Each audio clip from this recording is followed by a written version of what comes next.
Salut les gars, je suis Anne-Laure Baratin et vous écoutez le podcast Genre de fille. Chaque semaine, je reçois une fille unique en son genre pour parler sans tabou de mission de vie, de galère, de déclic ou non, de féminin, de maternité ou pas, tout ça, tout ça. Par leur parcours, leur engagement et leur choix de vie, elles m'ont bluffé et j'ai à cœur de vous les faire découvrir. Je sais qu'elles vous inspireront. J'espère maintenant que leur parole vous permettra d'avancer, de choisir, de décider. Et maintenant, place à l'épisode du jour. Bonne écoute! Cet épisode a été rendu possible grâce à Baratin, etc. Baratin, etc., c'est l'agence de création éditoriale qui donne de la voix aux femmes. Chères auditrices et auditeurs, vous pouvez toujours laisser une note et un commentaire à Genre de Fille sur Apple Podcast et Spotify. S'il vous plaît, faites-le avec ma reconnaissance et ma gratitude éternelle. Cela aide énormément le podcast. Aujourd'hui, je vous partage l'avis laissé par Capu Jus sur Apple Podcast. J'aime découvrir les parcours et tranches de vie de ces femmes inspirantes. Chaque épisode est différent, mais aussi instructif. Je recommande. Point d'exclamation. Merci beaucoup, Capu Jus. J'espère que ça donnera d'autres idées à toutes les autres personnes qui n'ont pas encore laissé de commentaires. Alors aujourd'hui, au micro de Genre de Fille, je reçois Margot Turca. Margot, c'est une jeune maman, elle est prof. Et puis un beau jour de 2018, l'AVC entre dans sa vie. C'est peu dire que plus rien ne sera comme avant. Passé le choc de l'annonce, l'acceptation du handicap, Margot prend les crayons pour laisser une trace et partager son vécu. Et c'est la naissance de l'album Mon petit AVC aux éditions Larousse Pratique. Margot y livre un témoignage qui sensibilise avec honnêteté et légèreté à l'AVC, une maladie, un accident, je ne sais pas comment on pourrait dire, on le verra après, encore mal connu du grand public, et nous prouve qu'il est loin d'être une fatalité chez les jeunes comme chez les moins jeunes. Je lui laisse la parole. Bonjour Margot, je suis ravie de te recevoir au micro de Genre de Fille. Comment vas-tu? Bonjour Anne-Laure, mais ça va, ça va. Je suis un peu malade, je pense on subit tous les virus hivernaux, mais c'est mon cas. Ouais, bah oui, oui, c'est ce qu'on disait tout à l'heure en introduction, c'était toi, tu étais un peu malade et moi j'avais une nuit compliquée, mais je suis quand même très contente de pouvoir te parler aujourd'hui et que tu puisses nous raconter un peu ton parcours. Nous, on s'est connus par le biais d'Instagram et j'aimerais, en fait, au début, je connaissais pas ton prénom. En fait, ton compte Instagram s'appelle Mon Petit AVC et j'aimerais donc que tu puisses nous raconter qu'est-ce qui s'est passé le 17 novembre 2018. Alors, c'était un samedi matin, donc c'était le premier jour des Gilets jaunes où on annonçait les grosses manifs partout en France, donc ça, je ne peux pas l'oublier, alors qu'après j'ai oublié plein de dates, mais ça j'ai pas oublié. Ouais, C'est un matin où je me suis réveillée, où j'étais très, très fatiguée, mais pas avec une fatigue habituelle. Et j'ai bêtement mis ça sur le compte d'une hypoglycémie parce que j'étais très fatiguée, parce que j'étais stressée par mon travail, parce que je suis enseignante et on était en pleine préparation des réunions parents-prof, des conseils de classe. Et moi, comme je suis prof d'art plastique, j'ai 18 classes différentes en moyenne tous les ans, donc ça fait énormément de énorme. travail. Et voilà, et donc j'étais très, très fatiguée. En plus, j'avais pas mangé la veille parce que j'avais couru toute la journée. J'étais rentrée tard du collège et j'étais en postpartum parce que j'avais, mon petit garçon avait 14 mois et j'avais eu un postpartum très, très difficile, donc mon corps était épuisé. Et donc Ouais. ce matin-là, je me suis réveillée, j'étais pas bien et je me suis pas trop écoutée. Voilà, je suis descendue prendre mon petit déjeuner et puis au bout d'un moment, j'ai dit à mon copain, je lui ai dit: «Écoute, je me sens pas bien, je vais me recoucher un peu avant que tu pars au travail». Et puis 20 minutes après, je me suis rendu compte qu'en fait, ça ne servait à rien de se recoucher. Je suis revenue dans mon salon et j'ai rejoint mon copain et mon bébé. Ils étaient dans la salle de bain. Mon conjoint se préparait pour aller au travail et je me suis assise par terre et j'étais vraiment faible. Mais comme je voulais pas les inquiéter ni l'un ni l'autre, je leur ai pas dit réellement ce qui se passait et je Ouais, les laissais partir, au travail. Et en fait, ouais. le temps passant, je me suis rendu compte que ça n'allait vraiment pas et que je commençais à devenir incohérente, à perdre de la logique. Et Ouais. et là, dans ma tête, les signaux se sont enclenchés, l'air de dire: «Je pense que tu fais un AVC». Ouais. Et Tu avais déjà conscience, tu savais ce que c'était un AVC alors qu'en plus enfin, tu toute jeune quoi. Tu avais quoi? Tu avais 33 ans, c'est ça? j'avais 33 ans, mais en fait, les signaux qui se mettaient dans ma tête, c'était que je trouvais que je commençais à avoir beaucoup trop de symptômes qui étaient liés à l'AVC. Ouais. Donc je l'ai appelé à son travail. Problème, je me rappelais plus où il travaillait, donc ça m'a demandé un effort cognitif terrible d'arriver à retrouver son numéro dans mon téléphone. Ouais. Je l'ai fait rentrer en urgence du boulot parce que je me suis dit: «Si je pars avec les secours, qui s'occupe de mon bébé?» Parce que j'étais toute seule avec lui à ce moment-là à la maison. Et après, j'ai appelé mes parents pour leur dire qu'il fallait qu'ils viennent si jamais, je partais avec le SAMU. Il fallait quelqu'un pour garder mon bébé. Et mon père a compris, lui, immédiatement quand il m'a eu au téléphone parce que, j'ai appelé ma mère et elle n'avait pas son portable à côté d'elle et c'est mon petit frère qui a décroché et qui a dit: «Il y a Margot au téléphone» et elle dit n'importe quoi. Ouais. Et et mon père lui a arraché le téléphone des mains et lui, il a compris instantanément. Il m'a dit: «Tu bouges pas, j'arrive». Il est même pas venu en voiture parce que c'est impossible de se garer dans ma rue. Il a pris son vélo. Pendant qu'il pédalait, il a appelé le SAMU en leur disant: «Ma fille a 33 ans, elle a un AVC, il faut que vous veniez la chercher» et le SAMU m'a appelé et on a commencé le questionnaire de régulation du SAMU et le problème, le gros souci dans mon cas, c'est que, on ne m'a pas cru, on m'a pas pris au sérieux. Donc j'ai eu une prise en charge excessivement longue qui a duré plus de 4 heures entre les premiers symptômes et le moment où j'ai été évacuée au CHU de Bordeaux et Ouais. forcément une prise en charge très longue, quand on a un AVC, ça peut être gravissime parce qu'on estime qu'à chaque minute, il y a 2 millions de neurones qui meurent. Alors moi, je te laisse imaginer combien j'en ai perdu entre le moment où moi, j'ai pas compris et que j'ai un peu laissé traîner et le moment où j'ai été évacuée par le j'ai même pas été évacuée par le SAMU pour tout te dire, parce qu'entre temps, il y a SOS Médecins qui est venu, on m'a auscultée et il a conclu à une migraine avec aura et c'était absolument pas ça et moi je le savais, je suis pas migraineuse et Ouais. mon père a tellement insisté qu'on m'a évacuée, au CHU de Bordeaux, mais pas par le SAMU. On a dû appeler une ambulance privée, ce qui a fait perdre aussi énormément de temps. C'est hallucinant. Pourquoi tu penses, tu disais au début, le SAMU t'a pas cru. C'est quand c'est SOS Médecins qui est venu chez toi ou c'est au téléphone même quand tu as eu le SAMU en gros Alors quand j'ai eu le SAMU au téléphone, ils m'ont posé des questions. Alors ils m'ont demandé mon nom, ça je savais le dire. Ils m'ont demandé mon âge et là, je ne savais plus le dire. Je leur disais que j'avais 23 ans et après je disais: «Non, j'ai 33, non 23, 33» parce que j'étais complètement incohérente et je leur disais: «Non, c'est pas ça» et après ils passaient une autre question. Ils m'ont demandé où j'habitais, j'ai donné une autre adresse. Avant d'emménager dans la maison où j'habite, mon conjoint habitait un appartement qui était 3 rues plus bas et j'ai donné son ancienne adresse.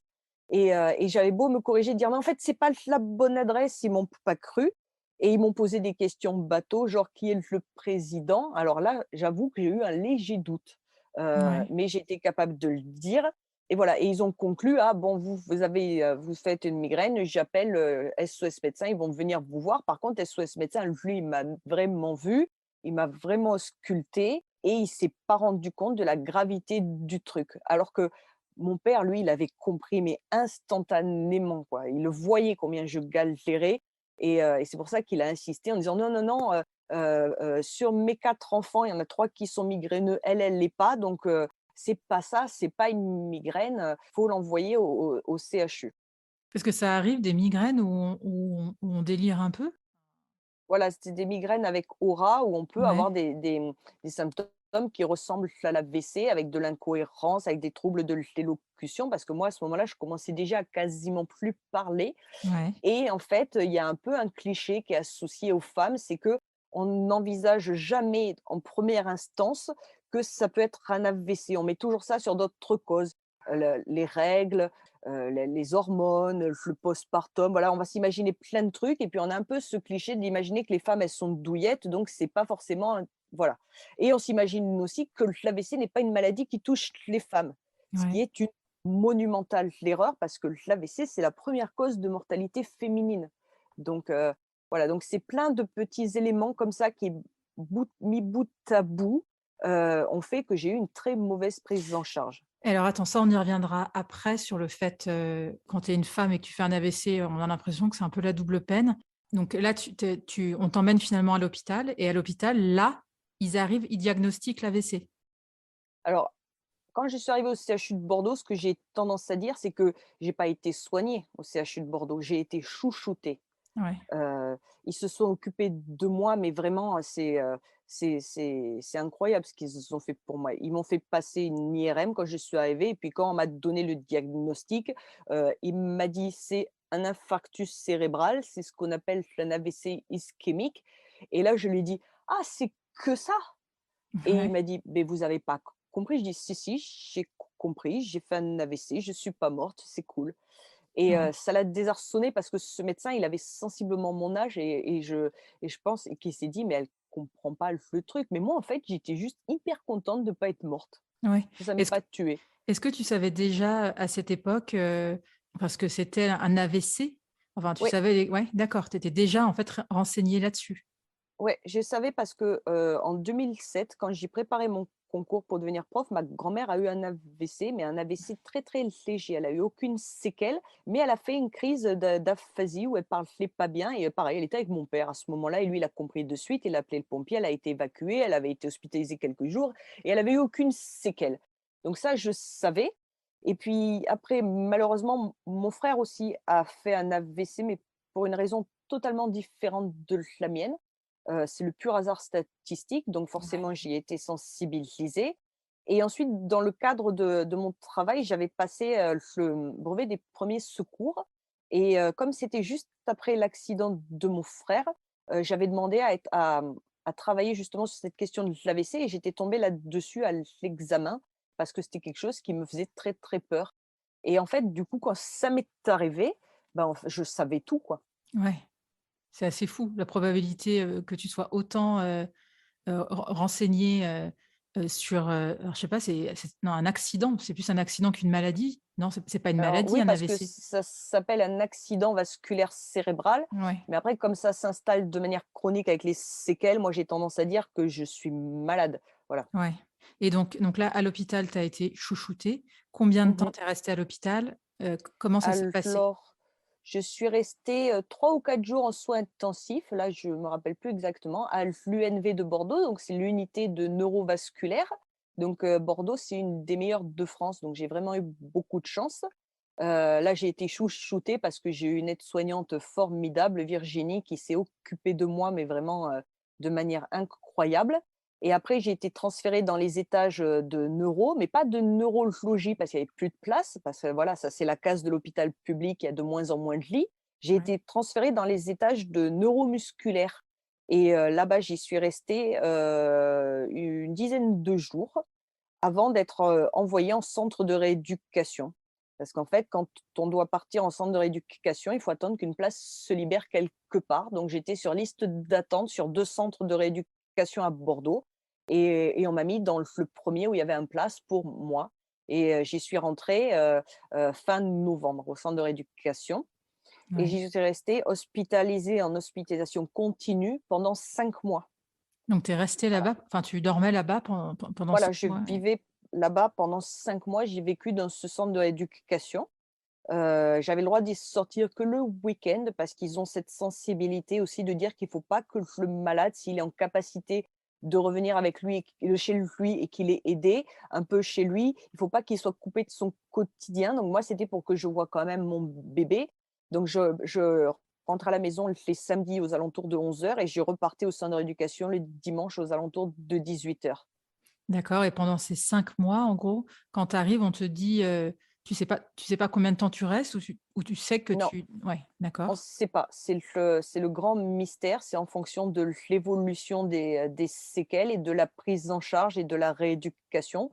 Donc moi, j'avais aucune idée de combien de temps ça allait durer. D'ailleurs, j'étais un peu innocente parce que moi, dans ma tête, comme ça s'est passé en novembre 2018, je ne sais pas pourquoi, je m'étais dit qu'au printemps 2019, je repartais enseigner, quoi. Ouais. Bon, on est 3 ans et presque 3 ans et demi plus tard, je suis toujours pas repartie enseigner. Donc voilà, j'avais pas du tout, la lucidité de comprendre la gravité du truc parce que j'avais conscience que j'avais des séquelles, qu'elles étaient invalidantes, Ouais, mais je mesurais pas qu'elles allaient s'installer aussi longtemps dans le temps. ouais.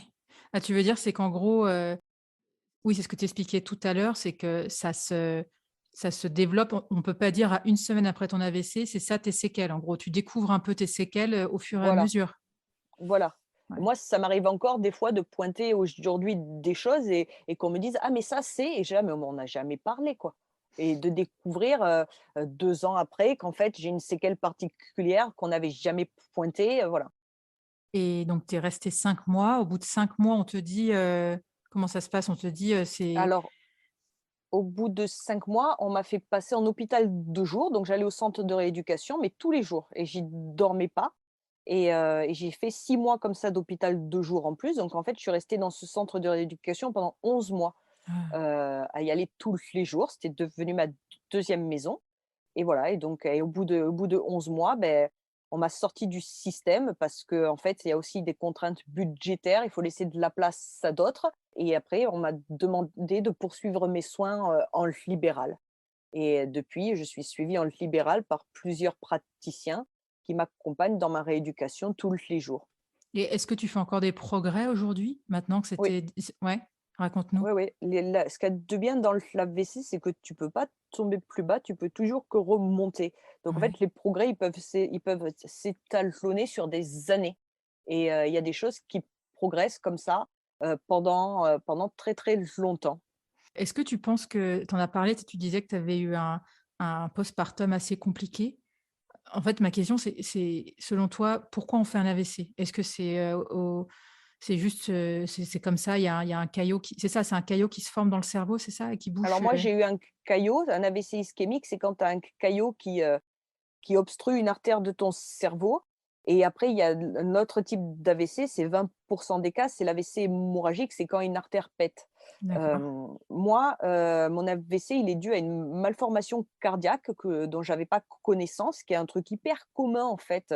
35 de la population mondiale a la même malformation cardiaque que moi, le Ouais. sait ou le sait pas, et vit avec sans forcément que ça puisse déclencher des AVC. Et donc moi, malheureusement, ça a déclenché un AVC. J'ai eu un caillot qui est remonté, dans mon cerveau et en fait, on sait aujourd'hui que les femmes sont des personnes à risque parce que, les hormones peuvent déclencher, des AVC. Le postpartum, voilà, c'est des moments critiques dans la vie d'une femme, qui peuvent déclencher des AVC où il y a peut-être une plus grosse fragilité, tu vois? Donc postpartum, ménopause, voilà. Et moi, alors moi, c'est pas du tout lié visiblement à mon postpartum, mais juste mon corps était épuisé. Ouais. Donc, ça m'a quand même, bien claqué quoi, l'AVC, de mettre ça par dessus. Et le stress, est-ce que ça a un rôle aussi dans le fait de faire un AVC ou pas du tout? Alors on sait aujourd'hui que le stress fait partie des facteurs psychosociaux, oui, que ça peut alors pas favoriser, mais ça peut être un élément qui, peut mener, dans une combinaison d'autres éléments, à faire un AVC, ouais. Et moi, Et j'étais ultra stressée. ouais. Les séquelles que tu as aujourd'hui, même si tu progresses encore, qu'est-ce que c'est concrètement? Alors, je suis devenue aphasique, c'est un trouble du langage. Ouais. Alors moi, au début, je parlais très, très peu et très lentement. Je mettais les mots dans le désordre et la conjugaison et le grammaire n'existaient plus. Donc, c'était une aphasie avec agrammatisme et dysyntaxie. J'étais pas fluente, donc ça veut dire que les mots s'enchaînaient pas les uns après les autres. Donc, c'était une aphasie non fluente, mais elle est tout de même modérée chez moi. Donc ça a impacté aussi ma lecture, mon écriture et ça l'impacte toujours aujourd'hui. Après, à côté de ça, j'ai de la dysarthrie, donc c'est un trouble articulatoire. J'ai une apraxie du discours, donc c'est, une impossibilité de, mobiliser correctement les muscles de mon visage c'est pour ça que je bégaye et que je peux chuinter par moments. Ouais. Après, j'ai une hémiparésie droite, donc c'est une faiblesse musculaire. Donc là, maintenant, aujourd'hui, elle est vraiment légère chez moi. Au début, je marchais plus, mais à force de travail avec mes kinés, j'ai récupéré. J'ai une grande fatigue neurologique. Ouais. Je souffre de douleurs neuropathiques au pied droit. Donc, les douleurs neuropathiques, c'est ton cerveau qui envoie un message de douleur qui est complètement biaisé.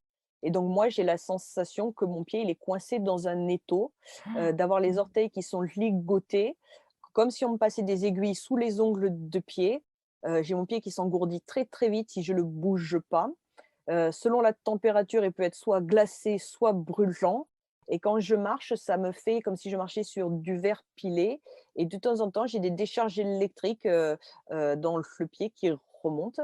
Ouais. Après, j'ai une apraxie, de la course, donc c'est-à-dire que je ne sais pas déclencher le mouvement de courir spontanément. Pareil pour sauter et après j'ai des apraxies dans les mains, enfin dans la main droite, c'est-à-dire que je ne sais pas refaire certains gestes qui sont spontanés et après, beh, j'ai des troubles cognitifs associés, donc je peux être assez vite désorientée, je suis très sensible à la lumière, au bruit, aux odeurs et il y a un truc, alors là, on n'a toujours pas la réponse de pourquoi je fais ça, mais c'est assez mystérieux.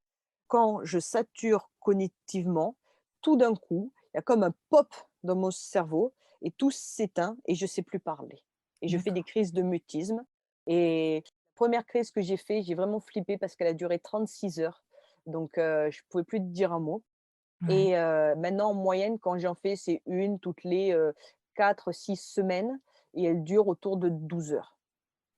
Ouais, c'est vrai, si pendant 12 heures ça doit être hyper, dur de se dire, enfin justement non, de pas pouvoir se dire, enfin si tu as aucun mot qui sort de ta bouche alors que tu as envie de parler, c'est Alors genre je dis juste des petits mots, je vais à l'essentiel, genre, manger, me coucher, voilà, et c'est très compliqué parce que, quand je peux pas, je sens pas quand ça arrive. C'est-à-dire que d'un coup, je suis, oppressée, ça me monte d'un coup et puis là, j'essaye de parler, ça sort plus du tout et donc là, mon copain, il le sait maintenant, donc il sait comment réagir, il sait que il faut me laisser calme, peut-être qu'il faut juste que j'aille me coucher parce qu'on est le soir et que voilà, il faut que j'aille me poser. Mais voilà, c'est assez déstabilisant parce que quand ça m'arrive devant mon fils, bon ben lui il comprend pas forcément et voilà et des fois, c'est souvent généré par le bruit que fait mon fils au quotidien. Mais bon, le problème, c'est que c'est un petit garçon donc je peux pas lui demander ouais. d'arrêter de vivre pour éviter de faire des crises donc je subis. Mais pourtant là, quand on a cette discussion là, en ce moment toutes les 2, tu t'exprimes, très bien, ta pensée est totalement, cohérente, très structurée. Est-ce que, c'est quelque chose qui te demande beaucoup d'efforts? Est-ce que tu peux faire ça juste des pendant des courts moments dans la journée? Et donc est-ce que c'est enfin, tu vois, quand je t'entends parler, je me dis: «Mais en fait, tu pourrais toujours être prof». Alors en fait, oui, ça me demande un effort parce que tu vois, je bégaye parce que quand je bégaye, c'est que je cherche mes mots et qui sont pas spontanés, donc il faut que je le cherche au milieu de plein de mots dans ma tête et le problème, c'est que ça peut être ultra fluctuant dans la journée. C'est-à-dire que pendant 2 heures, je vais parler totalement correctement et puis après, je vais commencer progressivement à tomber dans une phase de fatigue où là, ça va être plus difficile et en fait, j'ai ma solution, c'est que tous les après-midi, en début d'après-midi, je dors 2 heures.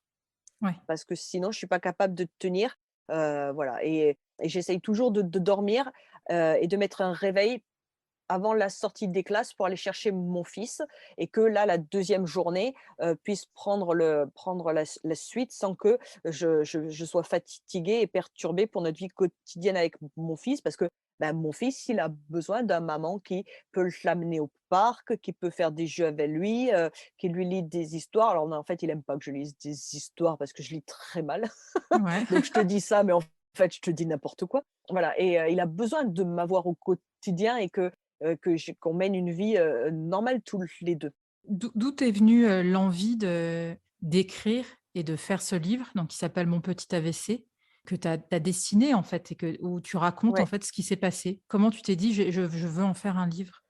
Alors en fait, le livre, c'était pas du tout le point de départ, c'est aussi un pur hasard dans ma vie. En fait, je me suis rendu compte qu'il fallait que je laisse une trace pour mon petit garçon, que je lui explique ce qui s'est passé, pourquoi j'étais pas à la maison, pourquoi il était tout seul avec papa et je voulais lui laisser une trace, mais comme j'étais incapable d'écrire, j'ai commencé à la dessiner et je me suis dit que j'allais la publier sur Instagram, donc mon fils aurait la version papier et sur Instagram, je racontais la même chose, mais pour mes proches, pour mes amis, pour qu'ils comprennent ma vie et qu'ils comprennent où j'en suis. Et voilà, donc c'est à la base, c'était un compte Instagram qui a pris de l'ampleur et par la force des choses, je me suis retrouvée à devenir un peu, j'aime pas trop le mot, mais influenceuse AVC parce que Ouais. c'est un sujet qui n'est absolument pas traité, donc très peu de gens connaissent l'existence et finalement, les gens ont commencé à me débusquer sur Instagram et à me dire: «Oui, mais moi aussi j'ai eu un AVC» Et ça leur plaisait que je raconte ça parce qu'ils se retrouvaient dans des histoires que je pouvais expliquer. Puis aussi parce que comme c'est mon côté prof, je faisais un peu de pédagogie où j'expliquais certaines choses qu'on m'avait expliquées à l'hôpital ou de mes recherches. Parce qu'en fait, j'étais tellement terrorisée par ce qui m'arrivait que, même si j'avais un gros souci de lecture, je passais mon temps à chercher des articles sur internet pour essayer de comprendre ce qui se passait. Je regardais des reportages, voilà, j'essayais de comprendre ce qui se passait dans mon corps et j'ai emmagasiné une foule de connaissances là-dessus que j'ai partagé sur mon compte Instagram et ça a pris de l'ampleur. En octobre 2020, un jour, je reçois un message sur Instagram d'une dame qui se dit qui se présente comme bossant chez Larousse et qui me dit: «Je veux travailler avec vous». Je trouvais ça un peu suspect parce que la nana, sur son compte Instagram, elle avait juste une photo de profil d'un tableau et Ouais. pas d'abonnés, pas de publication et donc je montre ça à mon copain et il me dit: «Ah non mais le Larousse, tu te poses pas la question, tu réponds de suite». Parce que mon copain, il bosse dans le monde du livre, alors il connaît très bien tout ça et donc j'ai répondu et le lendemain, on s'est eu au téléphone et le projet a été lancé comme ça. Et comme on était en plein covid, confinement et tout, je n'ai jamais rencontré mon éditrice et tous les gens de Larousse. On a toujours fait ça par Skype et tout s'est fait à distance. Donc Et j'envoyais mes petits dessins par la poste et eux, ils synthétisaient et on a monté le livre comme ça à distance, sachant que mon éditrice, donc elle est à Paris, ma graphiste, elle est à Anglette, ouais. et on s'est jamais rencontrés, on n'a jamais fait de réunion, on posait tout ça sur la table ensemble, on a tout fait par visio. Et tu dessinais déjà avant ton accident? Ouais, ouais, ouais, parce D'accord. que bon, je suis prof d'art Oui. plastique, donc le dessin, ça fait partie de ma vie. À l'époque où il y avait des blogs BD, j'en avais un qui Ouais. n'existe plus aujourd'hui, où je racontais ma vie de prof. Donc le dessin, ça a toujours fait partie de mon existence. Et puis là, c'était vraiment un moyen de laisser une trace puisque j'étais incapable d'écrire des phrases longues et cohérentes. Donc je me suis dit, ben, je vais le dessiner. Mince, j'ai oublié ma question, c'est embêtant ça. Non, oui, tu disais tout à l'heure que l'AVC, c'était la première cause de mortalité chez les femmes? Oui, alors l'AVC en France, ça touche 150 000 personnes. Donc pour donner un ordre d'idée, c'est, la population de la ville de Dijon à peu près. Donc c'est quand même énorme. Ouais. Hem et il y a le taux de mortalité, à peu près un tiers des personnes vont décéder, si je ne me trompe pas, de l'AVC et oui, c'est la première cause de mortalité féminine en France aujourd'hui, sauf que c'est un chiffre qui est très peu méconnu parce qu'il n'y a aucune campagne de santé publique sur l'AVC à ce jour en France et donc ce sont des particuliers qui ont monté des assos et qui essayent de faire connaître ça. Donc, il y a France AVC, il y a AVC Tous Concernés et j'ai une copine que j'ai rencontrée sur les réseaux sociaux qui s'appelle Jessica Jacques qui, veut lancer une campagne de santé publique autour de l'AVC et qui a une pétition en ligne et quand elle atteindra les 20 000 signatures, elle enverra un courrier recommandé, au ministre de la santé. Donc, pour le moment, elle table sur Olivier Véran, mais on ne sait pas ce que ça va donner, post-élection, pour Ouais. dire: «Mais faites une campagne de santé publique sur l'AVC, il y a énormément de victimes et personne n'en parle». C'est quelque chose qui est méconnu. Alors que, tu vois, de notre côté, on est capable de faire, un mois entier pour le cancer du sein avec Octobre rose. On est capable de faire des journées sur plein de pathologies, en parler. Tu vois, en ce moment, on parle beaucoup de l'endométriose et Ouais. tant mieux. Mais l'AVC, il faudrait en parler et plus expliquer parce que on pourrait éviter un taux de mortalité très élevé si les gens connaissaient les signes, s'ils savaient comment réagir, quoi faire. Et du coup, si tu te dis moins de personnes impactées par cette maladie, moins de séquelles, égale moins de gens dans les hôpitaux, égale de l'argent en plus pour la sécu. Ben non, ben en fait, parce que si tu fais comme moi et que tu as une prise en charge qui est pas optimale, forcément tu vas avoir des séquelles, tu peux devenir handicapé, donc après tu vas dépendre potentiellement d'aide et tout et donc tu vas générer des frais à l'État et voilà et on Ouais. se dit: «Mais pourquoi il n'y a pas de vraie campagne de santé publique?» C'est un Mais sujet qui nous paraît un peu tabou avec mes copines, qui sont liées ou on est ouais. liées par l'AVC, qu'on a l'impression que c'est une maladie qui est, pas glamour et qui fait peur. Tu vois, le cancer du sein, c'est une maladie où ça impacte ton enveloppe corporelle, ta féminité. Tu perds tes cheveux, tes cils, tu peux subir une ablation du sein, donc c'est physiquement, c'est très visible. et c'est très marquant. Tu Et penses que c'est à cause de ça? avec mes copines, on pense que c'est à cause de ça. Les médias parlent très, très peu de l'AVC. Ouais, Tu et j'imagine remarqueras que que ouais, non, que, vas-y, excuse-moi. dans la presse, on va beaucoup sensibiliser les femmes sur, le cancer du sein, l'autopalpation, on va beaucoup en parler, on va y avoir des campagnes avec des marques qui vont s'affilier, tu vois? Heu, Pareil pour l'endométriose, tu vois? Il y a des choses qui se mettent en place sur des pathologies typiquement féminines et tant mieux, tu vois? Très, très bien que ça se passe. Mais sur l'AVC, rien. Parce que je pense que c'est une maladie qui fait excessivement peur et les gens pensent que tu as un AVC, tu es foudroyé, tu meurs sur le coup. Ben non, moi j'en suis la preuve vivante, quoi. Tu as aussi l'image, pour moi l'AVC c'était, pour les personnes âgées, enfin tu vois? C'était Voilà, ouais, voilà, alors qu'en sauf fait, que, pas du tout. heu, non, pas du tout, on estime qu'en France, il y a à peu près 5 000 femmes de moins de 45 ans qui sont touchées par l'AVC. C'est quand même pas négligeable comme chiffre. Donc c'est une maladie qui touche les femmes et après on a souvent, tu vois, un lot de clichés pour les femmes. On va se dire: «Beh, c'est la pilule, c'est la combinaison pilule-tabac». Et puis après, de manière générale pour l'AVC chez les jeunes, on va dire, c'est qu'ils sont en surpoids, sédentaires, qui mangent mal, ils ont du cholestérol, qu'ils ont du diabète, qu'ils ont de l'hypertension, qu'ils sont alcooliques, qu'ils fument, qu'ils sont toxicos, voilà et on va s'imaginer tout un lot de clichés. Sauf que moi, tu vois, je cochais aucune de ces cases-là. Donc l'AVC, c'est pas une voilà, dans ces genres de clichés, tu as un peu aussi ce truc de se dire, si tu as un AVC dans la trentaine, c'est que tu te l'es provoqué. Bah non. Ouais. Moi, j'ai pas provoqué mon AVC, j'ai eu une malformation congénitale, donc voilà et on est plusieurs personnes que je connais comme ça avoir les mêmes soucis ou ont coché aucune de ces cases-là des grands clichés associés à l'AVC. Donc là, on est en 2022, donc ça va faire bientôt Ça 4 fait ans que 4 tu ans, ouais, ouais. que tu as eu ton accident.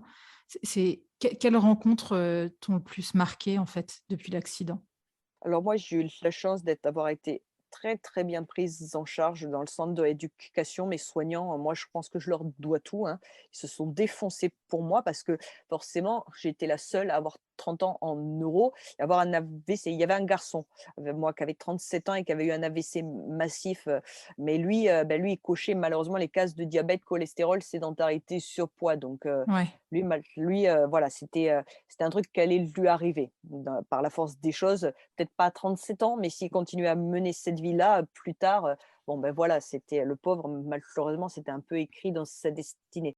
Mais moi, voilà, moi, j'ai coché la case d'en plus d'être aphasique, ce qui est quand même relativement rare et d'avoir 30 ans, et du coup, ils m'ont chouchouté, ils sont vraiment très, très bien occupés de moi et après, j'ai aussi un programme de soins au CHU, toutes les semaines et là, pareil, je suis suivie par 2 médecins qui sont extraordinaires, que j'admire au plus profond de mon cœur, j'ai une orthophoniste aussi, qui est géniale. Donc moi, c'est mes rencontres avec mes soignants. Je sais Ouais. que je leur dois tout et et ce qu'ils font pour moi, c'est extraordinaire, quoi. Je savais que l'hôpital public était très, très impacté par les problèmes financiers, tout ça, je le savais depuis 20 ans, on le sait. Mais là, je l'ai vraiment mesuré et je vois à quel point ils sont dévoués, altruistes, empathiques et voilà et ça, je trouve que dans ma vie, j'ai eu une énorme chance de tomber sur ces personnes-là. Ouais.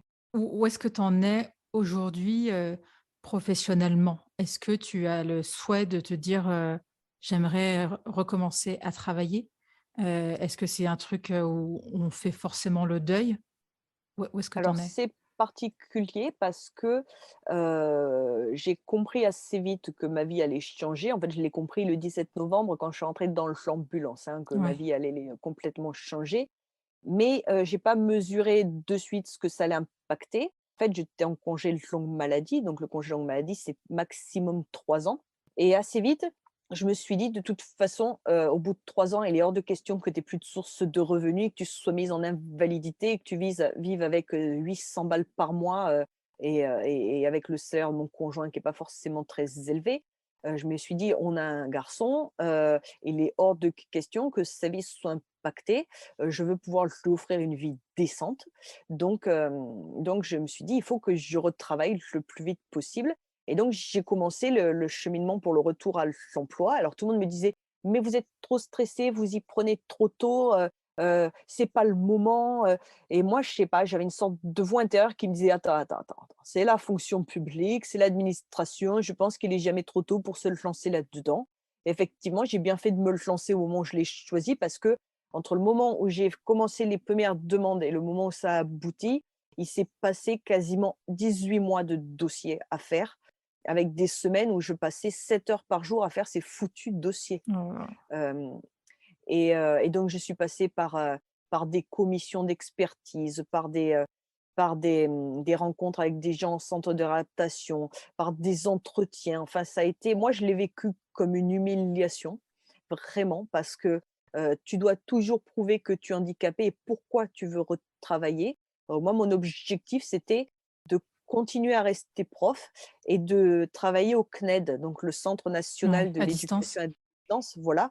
Et on m'avait dit que pour les profs handicapés, il y avait une possibilité. Donc j'ai voulu rentrer dans ce programme-là et donc j'ai réussi puisque depuis, 1 mois et demi, maintenant je bosse officiellement au CNED et je m'étais dit: «Je veux continuer à bosser par ce biais-là». Alors au CNED, hein, je fais tout ce qui m'intéressait pas, c'est-à-dire de la correction. Mais plus j'ai plus de contact avec des élèves, je suis en télétravail de mon domicile et je fais mes corrections chez moi. Mais voilà, au moins je suis toujours prof, j'ai toujours un pied dans le domaine des arts plastiques.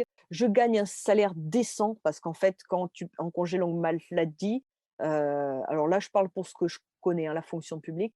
Au bout d'un an, tu passes à mi-salaire avec un complément par la mutuelle. Mais moi, j'ai perdu tous les mois l'équivalent de ma part de loyer et donc j'habite à Bordeaux, qui est quand même une des villes les plus élevées en termes de loyer en France. Donc on a vécu très, très, très chichement avec mon conjoint pendant quasiment 2 ans où tu te serres la ceinture et moi, je me disais: «Franchement, tant d'années d'études, un travail, un concours où tu t'es défoncé pour l'avoir, pour devenir prof et tout ça pour aujourd'hui, vivre, avec quasiment rien quoi». Parce qu'on n'avait plus, à part faire nos courses, payer nos factures, on n'avait plus aucun loisir, plus rien. Bon après tu me diras, il y a eu le covid, donc c'était difficile d'avoir des loisirs, mais voilà, c'était, on a vécu très, très chichement et là, c'était la double peine. Tu es handicapé, tu deviens pauvre. Mais Ouais. moi, mon objectif, c'était: il est hors de question que mon fils subisse ma maladie. Je veux pouvoir continuer à lui acheter des habits, à lui acheter des jouets, à lui proposer des choses, à ce qu'il ait une vie normale. Donc je me suis défoncée pour pouvoir retravailler Ouais. et en fait, le CNED, j'ai droit à 1 an renouvelable 2 fois. Donc j'ai appris hier qu'en fait, c'est bon pour l'année prochaine, je suis renouvelée. OK, Heu, bravo. ouais, bon, c'était c'est genre ils avaient fait un truc qui avait l'air, une formalité terrible, puis en fait, je me rends compte que c'était pas du tout Ouais. c'était un peu, finalement, c'était un peu facile d'être maintenu et d'ici 3 ans, mais il va falloir que je trouve une nouvelle solution. Est-ce que je demande à passer au CNED en poste adapté de longue durée ou est-ce que je reviens devant élèves? Et là vraiment, c'est une grosse interrogation parce que j'ai complètement rompu le fil avec le collège. Ouais. Je me sens plus du tout concernée. C'est C'est-à-dire que, tu vois, je serai devant des élèves, je ferai mon cours. Alors le gros souci du cours d'art plastique et c'est ça qui fait dire à mes soignants que ça va être très, très compliqué, c'est que le cours d'art plastique, c'est un cours très dynamique où tu es toujours debout, les élèves sont en atelier, ça parle, ça échange, ça discute, ça t'interpelle parce qu'il faut que tu ailles chercher tel matériel, il faut que tu aides, voilà. Donc c'est un cours où tu es pas assis derrière ton bureau et tu fais un cours magistral, tu vois? ouais. Et donc en termes de fatigue, c'est assez énorme et puis comme je te l'ai dit, en moyenne, on a 18 classes, donc ça fait, entre, 550 et 600 élèves par an, donc tu imagines le nombre de bulletins, le nombre de corrections, les conseils de classe, donc c'est énorme et en fait, où je me sens pas du tout concernée, c'est-à-dire que, ma sœur jumelle est prof d'art plastique aussi Ah, c'est marrant ça. et et quand elle me raconte ces trucs du collège, tu vois, genre des soucis d'ordre administratif ou des élèves qui ont été qui ont été, incivils, des les punitions, les trucs comme ça, mais là, moi, ça me dépasse. C'est-à-dire que j'ai plus envie de ça, par contre. Tu vois? J'ai Ouais. plus envie de me dire: «Je vais faire 3 réunions préparatoires pour un truc, pourri», j'ai plus envie de devoir subir les harcèlements des chefs d'établissement qui t'en demandent toujours plus avec toujours moins, j'ai plus envie de subir à apprendre à des enfants la politesse là où les parents ont failli. Voilà, ça me gonfle. J'ai l'impression que que j'ai vécu beaucoup plus dur dans la vie et que c'est des petits trucs totalement pourris qu'on pourrait mettre sur un second plan, quoi. J'imagine que ça, de toute façon, ça va tu vas voir, avec les mois qui vont s'écouler, avec la rééducation, tes envies, elles vont peut-être changer aussi? Oui, oui, oui, beh, après je sais pas trop. Alors un jour lors d'un rendez-vous avec un médecin du rectorat, elle me dit: «Peut-être Margot, il faudrait que tu réfléchis, à faire, une reconversion dans les postes administratifs». Et là, ça m'a gonflé et je lui dis: «Non, non» et je lui dis: «Non». Alors en fait, je la connais cette médecin, donc on se tutoie. Je lui dis: «Non», je lui dis: «Je suis désolée, j'ai pas un double bac+5, j'ai pas passé un concours difficile pour me retrouver à faire du secrétariat, quoi.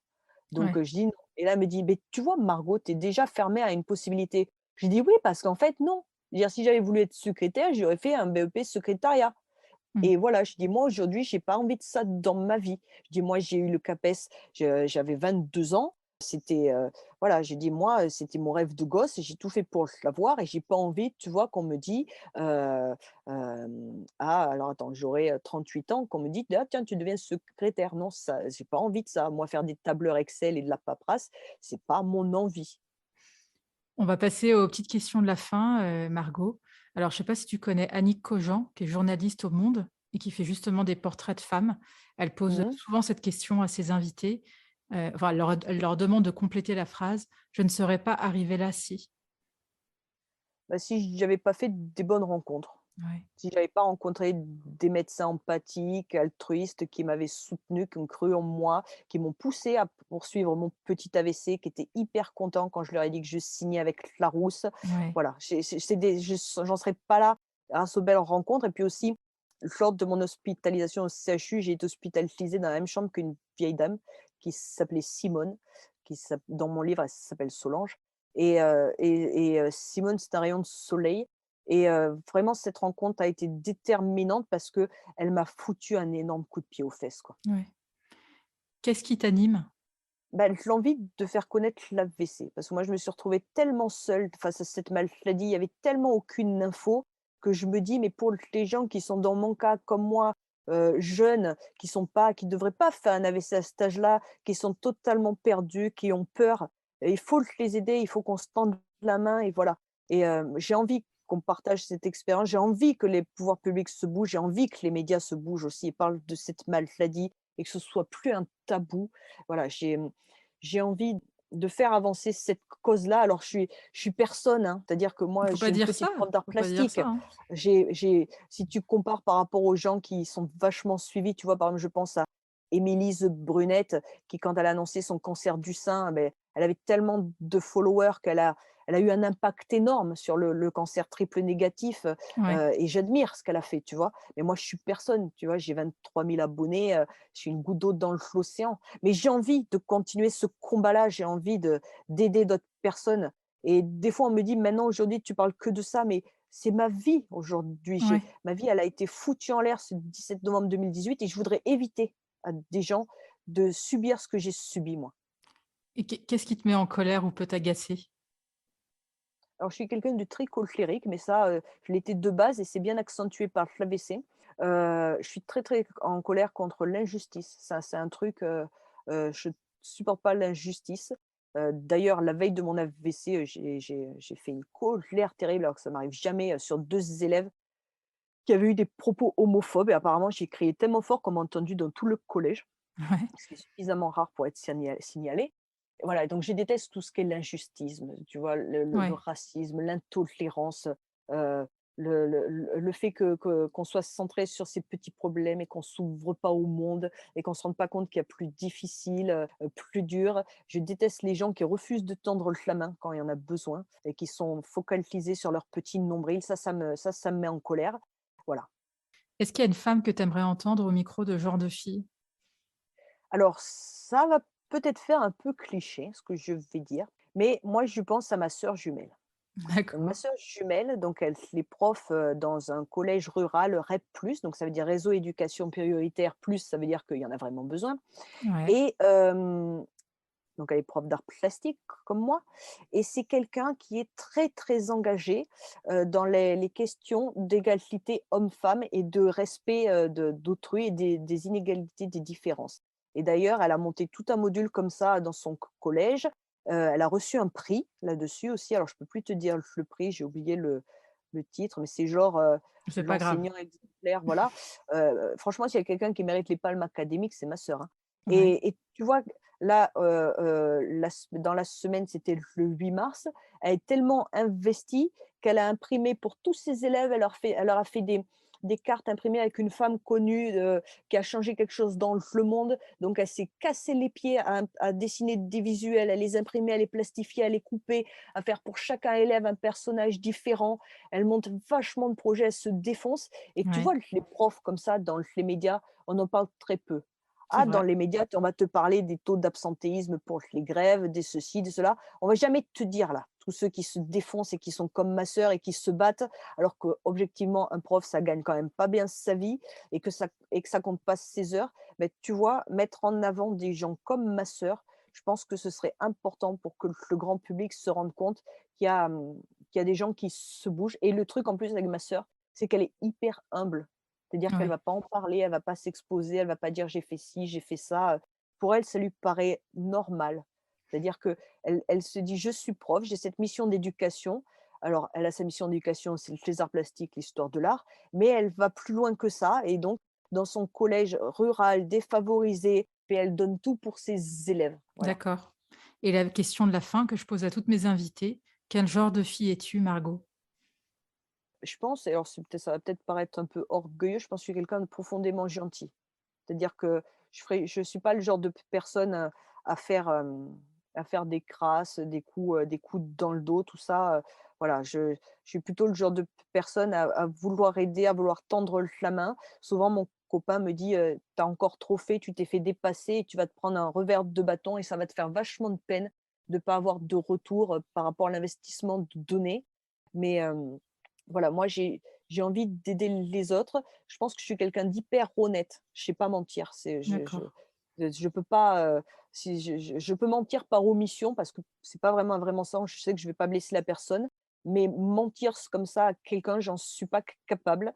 Donc je pense que voilà, c'est la gentillesse aujourd'hui est pas forcément quelque chose de célébré. On pense Oui. que les gens bêtes, c'est des gens faibles. Non, les gens gentils sont des gens faibles et bêtes. Non, moi je pense que c'est une Non, vraie moi je valeur trouve de que vie. ouais, oui. Voilà, je pense que être gentil, empathique, moi j'ai toujours dit à mes collègues quand j'étais face à des élèves qui étaient difficiles, violents, moi je disais: «Moi je suis pas d'accord, la gentillesse amène la gentillesse». Donc même s'ils me parlent mal et tout, moi je vais continuer à être gentil. Mmh, Parce qu'à un moment donné, ils vont se rendre compte que moi je rentrerai pas dans leur jeu ouais. et que je vais être gentille avec eux et c'est vrai que ça avait tendance à calmer. Moi j'ai rarement eu des soucis avec des élèves qui m'ont manqué de respect ou qui m'ont malmenée parce que je pense que je suis quelqu'un de gentil et d'honnête et ça les gamins ils le sentent. Merci beaucoup, Margot. Merci, d'avoir, mis en lumière, et d'avoir raconté, ton AVC et puis je te dis à bientôt. Au revoir. Merci beaucoup Anne-Laure, au revoir. Merci d'avoir écouté cet épisode. J'espère qu'il vous a plu. Si c'est le cas, partagez-le autour de vous et sur les réseaux sociaux. N'hésitez pas non plus à laisser un avis positif à propos de Genre de Filles sur vos applications de podcast. Pour ne rien manquer de Genre de Filles, suivez-moi à Anne-Laure Baratin sur Instagram. Si vous avez des compliments, des critiques ou des réflexions, n'hésitez pas. Merci à Marvin Marchand pour la musique du générique. Bonne semaine et à très vite. Salut!